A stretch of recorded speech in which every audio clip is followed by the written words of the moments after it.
It's morphin' time. Pterodactyl. Hi there, this is Datila with 3 Years of Wrestling, bringing you the It's Wrestling Time Impact post show. Alright, so tonight's Impact Wrestling kicked off with Rohit Raju versus Josh Alexander. This match was a good match. I honestly, the one thing I did notice was that Josh Alexander's ribs kept hurting him and it prevented him from doing some of his moves, but he still managed to win despite that and despite interference from Raju. Seriously, this was a good match. Josh Alexander never disappoints. Honestly, he never does. So I really like this match. So then after this, we get a backstage segment with the Good Brothers and Violent by Design. And basically, Carl Anderson says that the Good Brothers realized that everybody was gunning for them. But that Violent by Design came up with a plan for them to take out 2 of the top tag teams. But they maintain that they don't trust Violent by Design. And then Doc Gallows says that they know how dangerous Violent by Design is and why they call themselves Violent by Design. And it's a case of keeping your friends close and your enemies closer. And then Eric Young says that trust is impossible when you're tag champs. And then he basically ends it with says that the world will know what violence is all about. Then after this, we get a Chelsea Green promo, or segment, I should say. And she says that the Ultimate X match will be historic and legendary. And that she cannot wait to walk out as number 1 contender for the Knockout Championship. And that her fiance will walk out as Impact World Champion. Just then, Moose shows up and wishes her good luck and says that he had his doubts about her and that she's very loyal because she chooses to stay with a mid-carder. And that most women in professional wrestling aren't like that. And then Chelsea laughs and says that Moose only came to her because he's afraid of Matt Cardona. And Moose basically ends it by saying that she's going to have a short marriage, even by wrestling standards. So then after this, we get Doc Gallows and Joe Dorian versus Willie Mack and Rich Swann. I liked how Rich Swann used his speed to kind of knock down Doc Gallows, and then he and Willie Mack kept tagging in and out each other. And there was a double dives to Doc Gallows and Joe Dorian. And really, oh my God, Rich Swann and Willie Mack worked beautifully together to take down Joe Dorian and Doc Gallows. And one of my favorite parts in the match was a double choke slam to Willie Mack by Doc Gallows and Joe Dorian. And Joe Dorian and Doc Gallows were victorious in this match. And then afterwards, the Good Brothers and Violent by Design end up attacking Rich Swann, Willie Mack, Rhino, and Heat. Then Eddie Edwards comes running down with his kendo stick and takes on the Good Brothers. And at the end of the day, Rich Swann, Willie Mack, Heath, Eddie Edwards, and Rhino were all standing tall in the ring. So where this is going, I'm not entirely sure. I guess they're trying to establish the next set of contenders for the Good Brothers, but I honestly feel like it's time for the Good Brothers to lose those tag titles. They've been tag team for a while now. I don't know why they haven't lost those titles. I kind of still thought that they were holding off for God of New Japan, but I mean, that's not going to happen. They need to take those tag titles off of the Good Brothers because, seriously, I think it's time we move on from that. And then we get a quick little backstage segment with the Learning Tree. And it's basically VSK wanting to call Brian. And Ziggy Dice accuses him of being a teacher's pet. And Ziggy says that they don't have to call Brian. And that all they have to do is win their match against DK. And Brian will never know. Which I thought this was kind of a funny segment. I like the Learning Tree. But it hasn't been the same since Brian Mayers kicked out Sam Beal. It hasn't, honestly. I miss that version of the learning tree. Then we get a promo by Jonah. He says that his dad did a stint in prison and he went to lunch and somebody decked him or hit him in the head, and that he got the respect of the top dog, and he never forgot that story. And says that Josh Alexander could have earned his respect, but he got back up. And that at Hard to Kill, he will beat him until he respects him. And he says that Josh Alexander calls himself the walking weapon, that we're looking at mass destruction. I'm actually pretty excited for this match. I cannot wait. But the question is, does Jonah take a loss in his first official, not his first official, but in this match? Or does Josh Alexander take the loss? I think that if they're going to rebuild Alexander, I think Alexander can afford to take the loss here and have Jonah win. Josh Alexander could, he could, especially as they're still going to keep him away from Moose. He could definitely afford to take the loss here. But I see Jonah winning. All right, so then after this, we get Trey Miguel versus John Skylar. This was a good match. I was certainly impressed by John Skylar. Of course, Trey Miguel ended up winning. And then what happens after the match? What happens? I tell you what happens. Steve Macklin attacked Trey Miguel at the top of the ramp. He grabbed the belt and he hit Trey Miguel with it and then basically kidnapped him and said that he's not going to take a no. It's not going to be enough to stop him. And he thought that Trey Miguel had more fans and impact. And I have to say, this rivalry is going to end one of two ways. It's either going to end with Steve Macklin ripping that X Division title off Trey Miguel, which I'm hoping happens, or it's going to end with Trey Miguel finally pinning and or submitting Steve Macklin. I really hope it's the first option because I like Steve Macklin. I've been a fan of Steve Macklin since he first came to Impact. So I really want him to be X Division champion. We got Jamel McGee in the chat saying, it's morphin time, or if I was on a surgery table, it's morphine time. That's funny. So, what do you guys think, though? You guys think Steve Macklin's winning or Trey Miguel's winning this rivalry? I personally think Steve Macklin. I hope he does win. That's just me. Then, after this, we got in what, in my opinion, was a match of the night. It was Chris Bay versus Laredo Kid. Holy cow, like if there's one match you need to watch from tonight's Impact, it's this one. Don't get me wrong. Josh Alexander versus Rohit Raju was good. Trey Miguel versus John Skylar was good. But if you had to pick one to watch, this is the one you need to watch. This match was freaking amazing. Like, amazing. Seriously, it was. Like, I liked how Chris Bay at the beginning accused Laredo Kid of pulling his hair. Of course, he hid behind Hikaleo. But there were so many times where I thought Laredo Kid was going to defeat Chris Bay. And so many times where I thought the match was over. I was like, no, Bay has this one. And no, he kept kicking out. Both of them kept kicking out multiple times in this match. Hikaleo got involved multiple times in this match.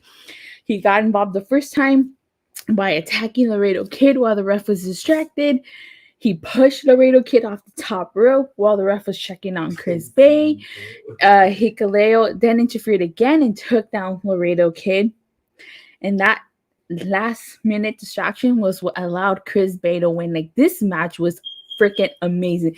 I cannot repeat it so many times. Like, it was amazing. Hands down match of the night, in my opinion. It really was. I liked it. I really did. It kept me on the edge of my seat.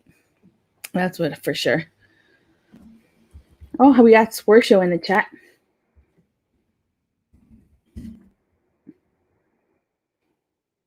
All right. So then after that, we get a segment.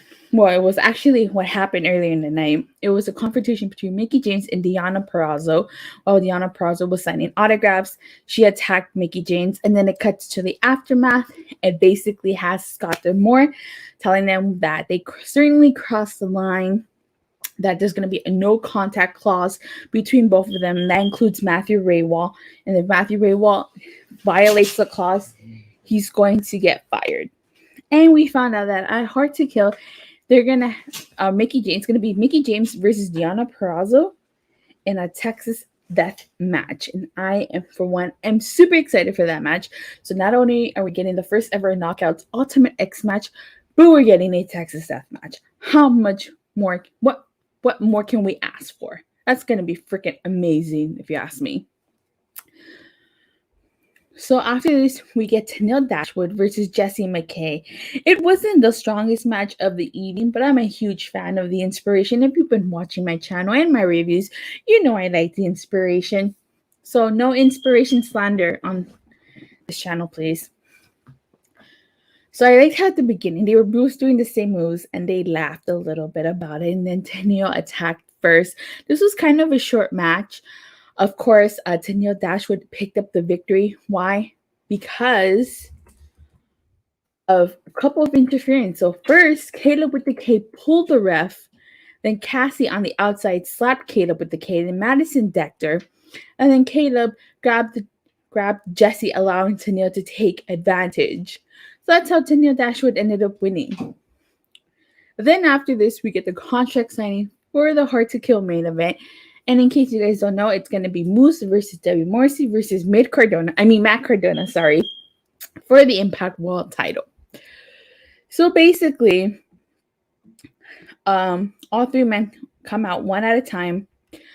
And Scott D'Amore says, Swarshow says, I got a cute pink hoodie on. Oh, thank you, Swarshow. And then he's talking with your hands takes certain amount of skills. Oh, thanks, Jamel. Is that a 10 for your dog in the back? Sure, let's go with that.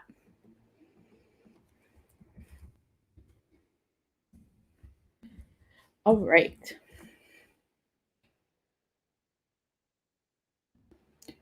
So, oh crap, I lost my notes for a second. Oh no.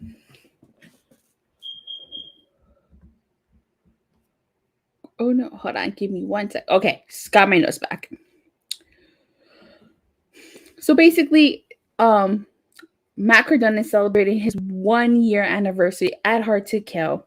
And Scott D'Amore gives Cardona the opportunity to sign the contract first, but Morrissey takes the contract from him. And basically says what he's always said, that he did not come to Impact to make friends, to play games. He came here to be Impact World Champion. And that's exactly what's going to happen at Hard to Kill. Then he signs the contract and walks away. So that's that. And then Mack Cardona, let me see. Oh, Mack Cardona says that W. Morrissey isn't wrong, but Namus tried to kill his passion for this business, and that there's nobody in this business, in the history of this business, who's been counted out more times than he has, and that he's never been more than ready than he will be at Hard to Kill. July 2022, World Pop Trivia will debut for a second season. Swarshow shooting with Steve season 2. Jamal McKee says, I didn't see TNA tonight. I don't have cable. You don't need cable to watch Impact Wrestling. If you have a debit card or any type of account, you can sign up and watch it on YouTube. 99 cents per month. Or if you're like me, you got $4.99 per month. So yeah, you can watch it on YouTube. That's how I watch it.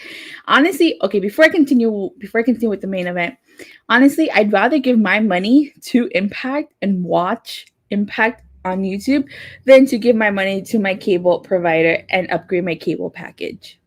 Just saying. So back to the review. Then Moose asks Cardona that if he really wants to do this, if he wants to step inside the ring with the greatest world champion in wrestling, and Mack Cardona says that the more Moose delays this, proves that he's scared. Moose says that when he fails, he will never be anything more than a mid-carder. Hence why they call him Mid-Cardona. Chelsea Green, he says that Chelsea Green also has a tough challenge because she's loyal to Cardona. and asked her what would happen when he crushes Cardona's dream. Does she stay loyal or leave like the whore that she is? Ooh, when he said that, I was like, oh, someone's going to get there. Someone's going to get beat up. Swarshell says, you need a crackhead with an antenna walking briskly towards the east while holding the handle to catch the reception for. Oh, wow. So then after that comment, Matt Cardona attacks Moose, and Moose puts him through a table. Then after that, he walks away, but he changes his mind and comes back. He puts a chair around Matt Cardona's neck and grabs another chair, getting ready to hit him, but Chelsea Green tries to stop him. He tries to stop him by trying to take the chair from him, but he shoves her. And then at that instance, Matt Cardona gets up, tries to hit Moose with the steel chair, but accidentally hits Chelsea Green with it instead. Swarshell says, true story. Really? No way, don't hit him. Hey, who? Oh. And that's how Impact closes for the night. It ends with Chelsea Green getting a chair shot to the forehead by Matt Cardona. If you ask me, I'm actually so excited for Hard to Kill. This was a great episode. Another fantastic episode, if you ask me. Like I've always said on this channel, people got to stop sleeping on Impact Wrestling. This was a great, you know what? I'm actually going to give it a 5 out of 5. I really liked tonight's episode. It did everything it was supposed to do. Get you hyped and excited for Hard to Kill and continue the builds for Hard to Kill. I really liked it. What more can I say? Swarshell said, grab the chair. This is like a cassette story. Listening to you describe it. Audiobook. Those get you the pay-per-views at Jamel McGee. Good reviews. Damn, 5 out of 5. Yeah, I really liked tonight's Impact episode. Yeah, I really did. It adds to it. Yeah, 5 out of 5. And well, maybe you can make an argument for a 4.5 out of 5 because of the Jessie Mckay Tenille Dashwood match. But even that's adding to it. And I probably think at Hard to Kill, I'm going to make a bold prediction. At Hard to Kill, it's going to probably be the inspiration versus the influence for those knockout tag team titles. I need to re-listen to this. What was your best part? My best part, Chris Bay versus Laredo Kid. Hands down match of the night. Hands down. You need to watch that match. Amazing match, top to bottom. Really, nothing. I cannot complain about that. I really can't. Great freaking match. Really. I can't praise it enough. I really can't. All right. Well, that being said, thank you guys all so much for listening and for the continued support. Your support means so much to me. Help me out. And don't forget to like, subscribe, leave a comment. And what I have coming up is Legacy of Power episode 3 should be out the last week of December as I talk about the Christmas episode in Power Rangers. Let me see. Damn, 5 out of 5. Yes, Steve Callahan, 5 out of 5. Peace, thank you. God bless you. I will light a candle for you. Thanks, Swarshell. And so that's all I have to say. And thank you guys so much for this review. I hope you guys have a great night. And I'll see you guys tomorrow. Oh, that reminds me, before I forgot, I don't know if I'm going to go live for Throwdown 2 because Throwback Throwdown 2 because I am going to go see Spider-Man No Way Home on Saturday. So I don't know if I'm going to go live. If anything, I'll just record and upload a review. But that being said, don't forget to like, subscribe, leave a comment. Make sure you hit that bell so you get notified whenever I go live or release a new video. And I'll see you guys tomorrow after Rampage. Bye.